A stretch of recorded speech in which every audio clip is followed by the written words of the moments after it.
Stevens coming to you in Los Angeles, California for Super Bowl 56.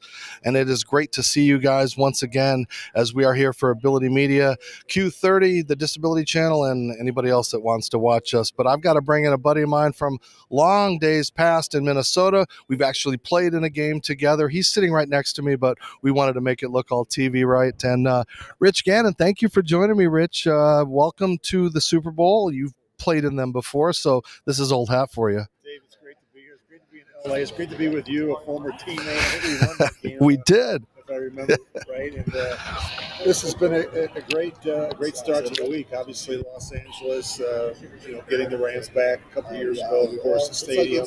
There's a lot going on here, and of course, so many great storylines when you think about Super Bowl 56.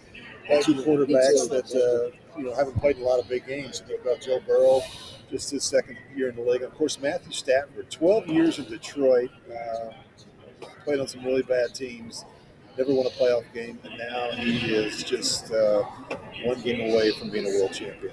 And Rich, you know a little bit about playing on a team that toils in, despair, and then you get to go to the Raiders and, MVP. That wasn't too bad of a season. But what does it take, like this year, for the mentality of these guys going into a Super Bowl? These quarterbacks haven't been there. Stafford's worked, so many years to just win a game, but now he's here in the big game. So what's going through these guys' game as they prepare for Sunday? There's a lot going on. I think, last week there was a lot of distractions. I think last week is all about taking care of the credentials and the tickets and the hotels and the reservations and the airlines, and just making sure the family and everyone, all your friends are all taken care of, so that you can put that aside. You don't need distractions the week of the Super Bowl. And this week it's all about getting comfortable with the game plan, getting back on the field, and just making sure that you can go out on Sunday and play loose, play carefree, play with some confidence, and just cut it loose. And I think that's really the most important thing in a game like this.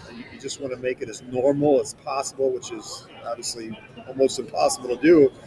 But you want to just try and go out and just play like you're capable of. I mean, there's a reason why both these teams are here, Dave. I mean, look at Cincinnati, what they've been able to accomplish in 3 years. They won 2 games back in 2019, 4 games last year, and then this year they find a way to get it done. So, and of course the Rams, they put all the chips on the table. They go out and get Von Miller and Odell Beckham Jr. make the trade for Matthew Stafford. It's going to be a good game, a really good game, very competitive game on Sunday.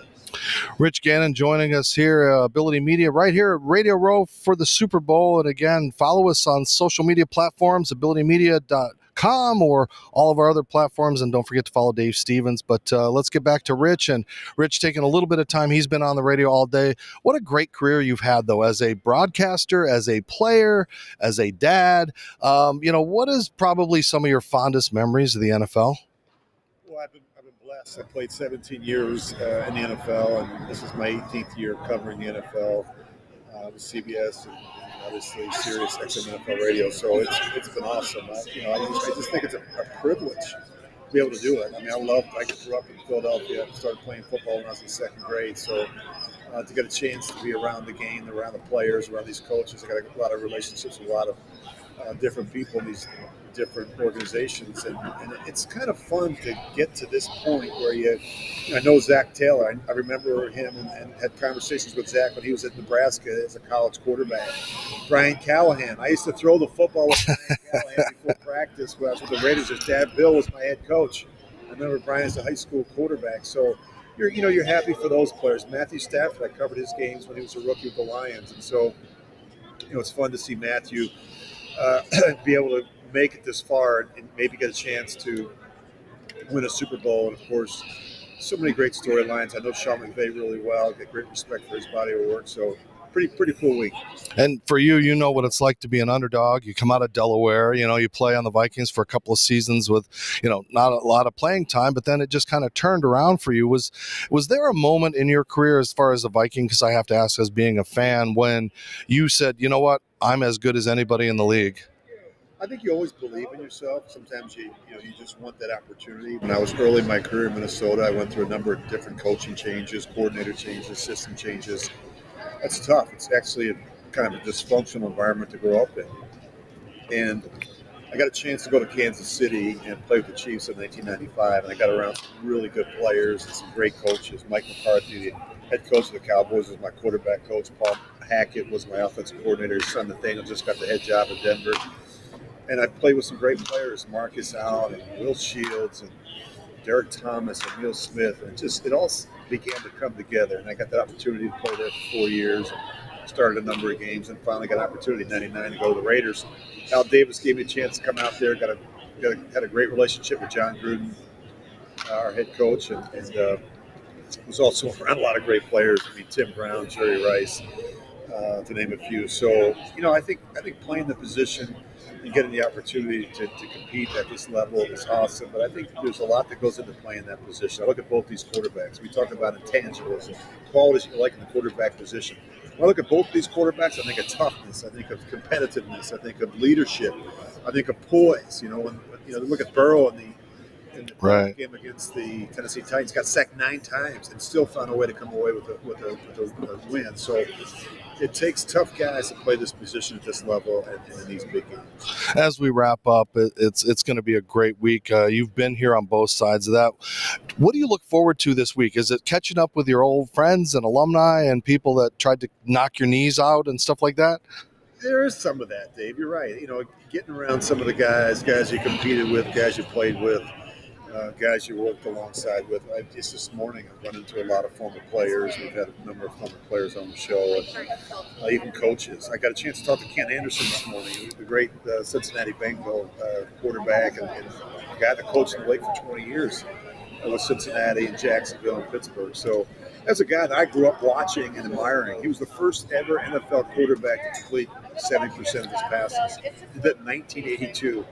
Wow. There's not a lot of quarterbacks that have done it. Joe Burrow being one of them this year. So, but it's fun to obviously be around it and to talk to so many great players. And this will be a great week. It'll go fast. Before you know it, we'll be kicking off the ball on Super Bowl Sunday. I got a lot of Minnesota fans back home wondering, you're still living in Minnesota. I know you're kind of bi-coastal and the kids are kind of empty nesting you, but what made you stay in Minnesota? My wife. Minnesota, you're not leaving. So we love Minnesota. We live in just southwest of the city. So obviously, my wife, Shelly, her dad played 13 years for the Vikings. Bill Brown's in the Vikings Ring of Honor. Was a great player, great fullback for the Vikings. Played in a number of Super Bowls with Fran Tarkenton and Joe Kapp and those guys. So she grew up around Minnesota. I've lived there since I came to Minnesota in '87, the Vikings, and we still call them home. Well, Rich, thanks for joining me, and it's great to see you. I gotta put you on the spot. I know everybody's asking. You're probably getting tired, but who is your pick for the Super Bowl? I have no horse in the race, but I do think the Rams will win. I think it'll be a close game. I think the Rams will win. I think if there's an area of concern, if you're Cincinnati, it's got to be their offensive line. I'd say the offensive line needs some upgrading, and of course, they got 9 sacks against Cincinnati. Played a little bit better against the Chiefs. But you look at Von Miller and Aaron Donald and the rest of that pass rush group, that's going to be a challenge, I think, for Cincinnati. I do like the Rams in the close. Well, my friend, it's great to see you as always. 2002 MVP, 2003 Super Bowl, 4-time Pro Bowler. Lots and lots of great moments. It was great to watch you scramble around in your heyday, and it's always great to see you still kicking around here on Radio Row, Rich. So. All right, Rich Gannon joining us right here. Continue to join us and watch us all day long at Radio Row. Dave Stevens, we're going to turn it right back over to whatever programming you're watching. If you're watching, I don't know, game shows, whatever you're watching, continue to follow Ability Media. Also, don't forget about Dave Stevens Speaks. We'll see you guys later next time. Again, thanks, Rich. We'll see you later. Well done. I gotta go. Get out of here.